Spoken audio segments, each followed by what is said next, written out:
GST से राज्यों को राजस्व हानि भरपाई की जल्द हो स्थायी व्यवस्था, मुख्यमंत्री श्री भूपेश बघेल। नीति आयोग के गवर्निंग काउंसिल की बैठक में शामिल हुए छत्तीसगढ़ के मुख्यमंत्री भूपेश बघेल। केंद्रीय करों में राज्य के हिस्से की 2659 करोड़ की राशि जल्द उपलब्ध कराने का किया अनुरोध। कोयला एवं अन्य प्रमुख खनिजों की रॉयल्टी दरों में संशोधन का किया आग्रह।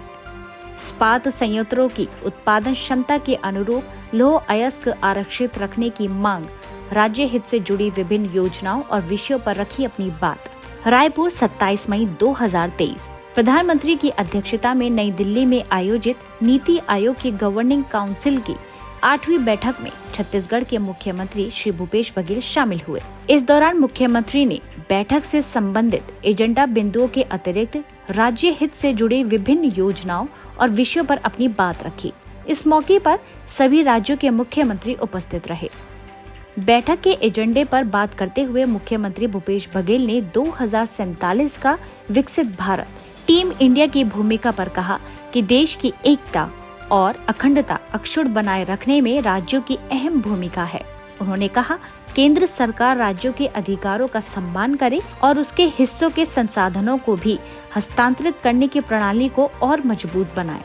मुख्यमंत्री ने MSME पर जोर देते हुए कहा कि राज्य में ग्रामीण एवं कुटीर क्षेत्रों में उद्यमिता को बढ़ावा देने तथा क्षेत्र के संसाधनों को स्थानीय स्तर पर उपयोग किए जाने के उद्देश्य से ग्रामीण एवं कुटीर औद्योगिक नीति 2023-2024 की घोषणा की गई है। उन्होंने कहा, NMDC द्वारा राज्य में स्थित इकाइयों को 25 से 30% आयरन और ही उपलब्ध कराया जा रहा है।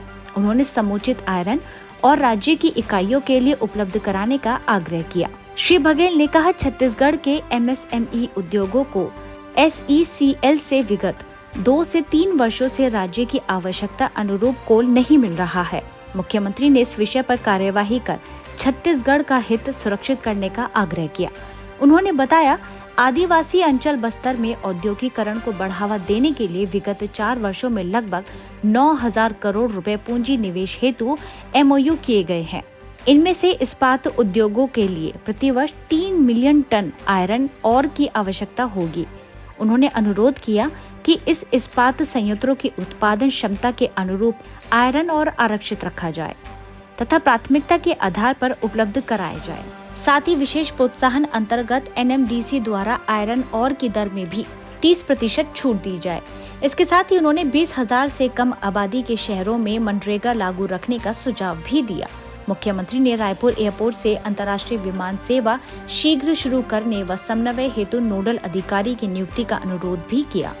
बैठक में उन्होंने छत्तीसगढ़ के 10 आकांक्षी जिलों में सोलर पावर प्लांट की स्थापना के साथ ही 5 मेगावाट तक के सौर ऊर्जा संयंत्रों की स्थापना को हरित गतिविधियों के रूप में मान्य करते हुए वन संरक्षण अधिनियम के अंतर्गत वन व्यापावर्तन से छूट प्रदान करने की मांग की। मुख्यमंत्री ने कहा कि महिलाओं व शिशुओं की देखभाल के सभी कार्यक्रमों के लिए एकीकृत MIS की प्रणाली होनी चाहिए। इसके साथ ही उन्होंने केंद्र प्रायोजित योजनाओं के तहत केंद्र राज्य वित्त पोषण का हिस्सा 75:25 करने का अनुरोध किया। इसके अलावा उन्होंने बैठक में नवीन पेंशन योजना में जमा 19,000 करोड़ की राशि की वापसी का मुद्दा भी उठाया। वहीं उन्होंने GST क्षतिपूर्ति अनुदान की भरपाई की भी मांग की। मुख्यमंत्री ने कहा कि GST कर प्रणाली से राज्यों को राजस्व की हानि हुई है। छत्तीसगढ़ जैसे उत्पादक राज्यों के राजस्व हानि की भरपाई की कोई स्थायी व्यवस्था अतिशीघ्र की जाए। मुख्यमंत्री ने कहा, केंद्रीय करों में राज्य का हिस्सा कम प्राप्त हो रहा है।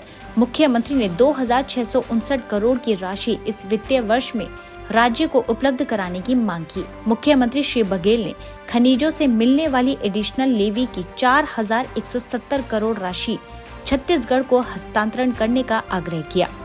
वहीं इस मामले में छत्तीसगढ़ सरकार द्वारा सर्वोच्च न्यायालय में प्रस्तुत सिविल सूट याचिका में केंद्र सरकार की ओर से जल्द जवाब प्रस्तुत कर निराकरण करने का अनुरोध किया। इसके साथ ही मुख्यमंत्री ने कोयला एवं अन्य प्रमुख खनिजों की रॉयल्टी दरों में संशोधन की मांग की। उन्होंने कहा, संशोधन नहीं होने से राज्य के वित्तीय हितों पर विपरीत प्रभाव पड़ रहा है।